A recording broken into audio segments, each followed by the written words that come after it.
Hello there, World of Tankers. Welcome to the channel. I'm your host, Droodles Blitz, and in the next update for World of Tanks Blitz, as I've mentioned a couple times, we are seeing a big meta shift. And that is because super heavies are going to be getting a huge buff. Heavies right now, well, they're strong, but they definitely lack some big problems. The biggest one being mediums just being able to cut right through the front of them. I've never really understood why mediums can deal with heavies so easily, but they can. And next update, that's not going to be the case as much. And that's because Calibrated Shells is losing 2% of its buff on AP, so it's going from 8% to 6%. And on Heat Shells, you're going from a 13% pen buff to a 7% pen buff. That means vehicles like the IS-4 are going to go from 380 mils of heat pen to like 350, and mediums, let's say like the 121, are going to go from like 330 heat pen to like 310. So it's going to be a huge change. Mediums will not be able to reliably cut through the front of heavies like the Mouse, like the Type 71, or even the SPHT. Heavies, which have lower pen, are not going to be able to reliably cut through other heavies, which does bring some problems to the table, like Wargaming still not buffing the 5A. I don't understand it. I honestly believe that Wargaming is not buffing the 5A specifically because I want it to get buffed. Like, I know for a fact Wargaming watches my videos. I feel like they would go out of their way just to spite me. I really do. Because there is no other explanation to why the 5A would not be receiving a heat pen buff after this many years and this many people asking for it to receive one. But I do feel like Wargaming would just purposely not buff it because it's the one thing I've wanted for like the last 10 years. Either way, in general, we are going to be seeing a lot of changes which are going to make vehicles like the Concept and the Kron a lot worse against heavies, which I actually think is a much needed change. We have the Type 71, there you go, nice shot. But yeah, we'll see what we can do here. We'll see what we can do in this game. Type 71 got bled out a substantial amount. I'm just gonna poke and we'll see if I can get a shell into the enemy minnow. We get the bounce, which is pretty nice. And wow, I'm really shocked that that penned to be totally real. I'm going to cross this. The minnow bounces me again. Beautiful. Alright. Well, let's see. We got the Type 71 all the way up top. And I'm just going to keep moving up. And aiming. Yeah, I'm just going to... Aw, dang, he moved last second. Alright, well, I'm going to put on my Adrenaline. The one thing that's interesting about the Mouse is that it actually features pretty decent DPM. So, even if you miss one shot, you can generally get the next one out. Looks like that Type actually went AFK, so I'm just going to aim it on him again. 3, 2, 1, boom, there you go. Two pretty good rolls there, both dealing over 500 damage. We have the enemy Kron over on the flank over here. And I really wanted to be able to hit that Kron, but looks like he backed off and did not give me that opportunity. Okay, well, that's fine. We have the Mouse. We have all these players over here. Let's get a shell into the side of the Mouse for 470. That puts me up to 2,300 damage. With the enemy STB, we need to reload for 2 more seconds. 3, 2, 1. Dang, not able to hit the STB anymore there. However, oh, come on! The Mouse gun is still the biggest downside of driving the Mouse. It is. I won't sit here and lie to you. The gun on the Mouse is genuinely not very good, and does really miss some easy shots. However, the Mouse player in front of us is also not very good, so let's aim it on this Mouse again. There you go. Nice little corner shot, taking that player out of the game. That puts us up to 3,100 damage. Well, what I can say is that while the Mouse armor is not the best... Oh, well, wow. They all just immediately died. But yeah, while the Mouse armor may not be the best, neither was that enemy team. This video is more focused on the vehicles that you want to get your hands on, though, when this update drops. And the Mouse is definitely one of those vehicles. I genuinely believe that the Mouse is going to be incredibly strong next update. Because not only is the armor getting better, but Enhanced Armor is also getting a buff. So we're going to be seeing Enhanced Armor give you 4% more armor instead of 3%. That is a 30% buff to the effective output of Enhanced Armor. And we're also seeing Refined Gun get nerfed and V-Stabs get buffed. So vehicles that run V-Stabs are going to be getting a slight buff to their on-movement dispersion, which is going to be really nice. I still think the V-Stabs buff should be more, but either way, I'm very excited to be messing around with the Mouse next update, seeing how it feels with V-Stabs.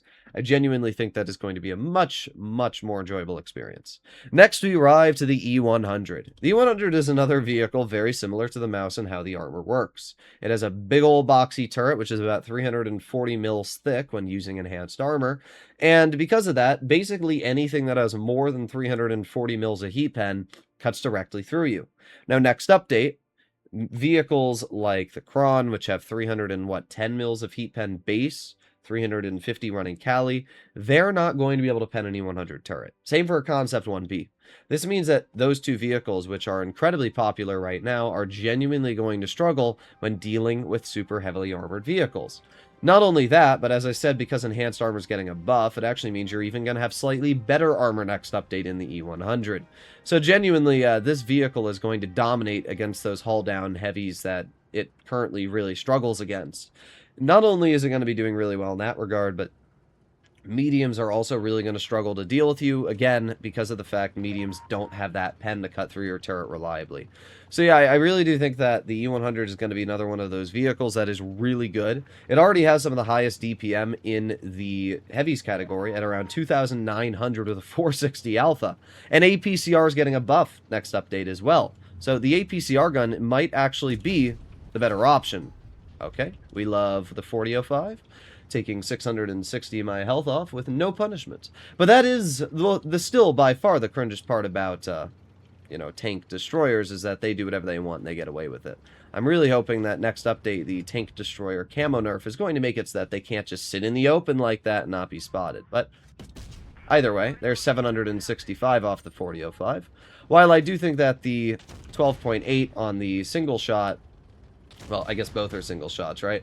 But while I do feel that the 12.8 is going to be a potentially better option, I do think that both guns... Wow! Whoa! Whoa, Wargaming, are we trying to make me mad or something? Like, what was that? That's some of the worst RNG I've ever seen in a very long time. Flat side on IS-4, and we couldn't even hit him? Really? That's crazy. This game does sometimes, like, genuinely try to piss me off. I really do feel like that's its goal. The thing about the 100 is that you sacrifice a lot for this gun, and when it treats you like that, it's pretty hard to say anything positive about it. We have the AMX M4, and that's more like it. That's definitely a lot better RNG if you ask me. That AMX is not very... Oh boy, I don't really know what to do here. Alright, AMX bounces me, so that's pretty good. I'm going to back up, and let's see, I'm going to aim it on the AMX hatch. Actually, nah, it's not worth. Unless he backs up, then I can go for the hatch again. There you go. Nice 679. I'm not really sure why that player keeps trying to trade with me. And what's interesting about the 100 gun is it's actually not inaccurate. Like, it genuinely usually hits its shots. I don't know why it trolled us so hard with those first couple shells there. The minnow is poking, which means that... Well, we got the IS-4 over there. That Yag spots me. Yeah. That makes sense, right, guys? A Yag Panzer outspotting me with no bush across the map. I've said it in the past, tank destroyer camo values are the biggest stupid value in the game. Why is a Jagdpanzer E100 able to outspot my Yag, or my E100? It literally makes zero sense in any world. But that is Blitz. Alright, let's see, we have the IS-4 over here, and I don't know if the IS-4 is going to poke, but if I just sit right here, there you go, 598 into the side of his vehicle, and that actually puts us up to 3,200. I do like the fact that when using this gun, you have the ability to cut through a lot of hit points, right? That's the big advantage when using a high alpha gun like this, is you can be like, oh, look, you're in a healthy vehicle, well, minus a big chunk of your health. And I'm interested to see what I'm going to prefer next update. Right now, I definitely like the more alpha. And obviously, that's just a preference, but you see, next update, because this gun's going to be losing about 20 to 30 mils of heat pen, I don't know if it's going to be my preferred choice. Now, we have the VZ. We also have the IS-4. And that player just got deleted. Love to be able to hit the Atlas. However, I'm not going to be able to hit them right now unless I move up. So let's do that. See, I'm going to move over here. And let's see. Okay, there it is. We love the Sheridan. Most fun and fair tank ever put into the game. And my teammate in the VZ is going to do nothing but get in my way. And my shell misses, and I'm sure the Sheridan's going to try and hit me again, and I've got the WZ on my rear. Oh boy. Oh, we love this game. Isn't it so fun? Oh, man. Light tanks and autoloaders. Doing the same thing they always do, ruining my fun. Nothing I can do, and I'm being outspotted across the map by a Sheridan and a Progetto. I'm gonna head over this way, and hopefully I'll be able to take that player out of the game, but man, not the most enjoyable experience so far, I gotta be honest. I'm hoping that the VZ is able to cut this player off, but we've literally lost over 1,200 hit points just by these mediums alone.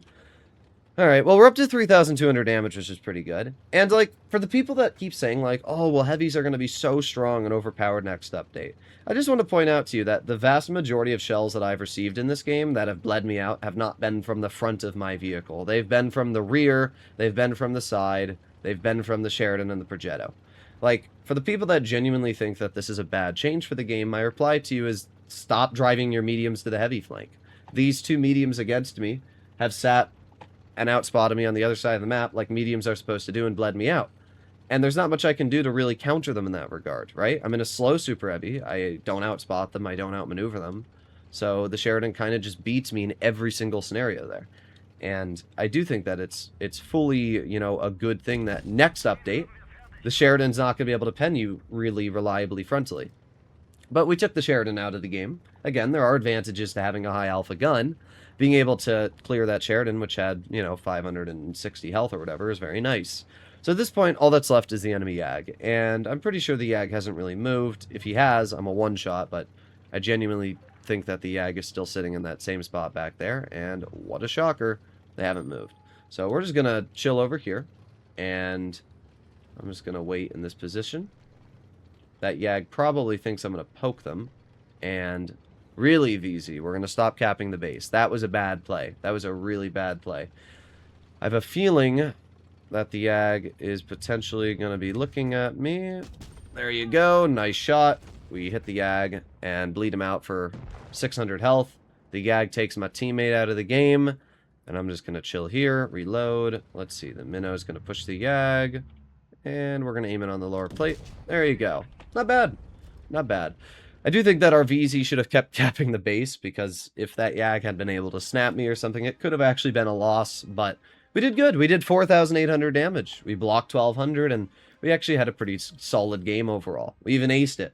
I really like the 100, and I genuinely don't know which gun I'm going to run next update, because as I said, I'm going to be losing a lot of heat penetration. This currently has 377 heat, and it's going to lose like 25, 30 mils next update, where the APCR gun is actually going to be gaining penetration, going from like 327 to 330. So the pen values are going to be pretty close on the guns. The question will be, do I prefer the alpha damage or the DPM? So that'll be a big question there. That finally brings us to the IS-4. And I think that the IS-4 is going to be one of those heavies that is genuinely just insane next update, because it already has some of the trollest armor in tier 10, right? It's very hard to reliably cut through frontally, even with heavies. Like, the upper plate is very troll, the side armor is very troll. The lower plate is pretty weak, but next update, with the fact that you're going to be losing a lot of that heat pen, it means that even when loading gold, the IS-4 upper plate's going to be pretty, you know, tough. And then you pair that with the fact that the IS-4 also has really good heat pen. I mean, even after the Kali changes, the heat pen on this vehicle is still going to be pretty high. It's going to be like 360, 350 mils. So you're still going to be able to reliably cut through most enemy armor after the calibrated shells change next update. And that means this gun is still going to be great. So you're going to have great penetration. You're going to have really good armor, decent mobility. Yeah, I think that this thing's going to be pretty strong. Also, what the heck is that name? Goonicorn on the enemy team? What am I reading? Either way, let's see what we can do in this final battle. We have a lot of heavies on our team. Jagdpanzer, Yo, oh, Pink Bra. Oh, God. If I remember you by name, it's generally not a good thing. Oh, man. All right, well, let's see what we can do here. I'm going to hope that my teammate doesn't immediately... Oh, my God, look. Please don't YOLO Pink Bra. It's genuinely sad when I know you by name because you're that bad at the game. Like, it's genuinely not a good thing. And we have a no camo 57. Oh, great. Look at my Pink Bra go.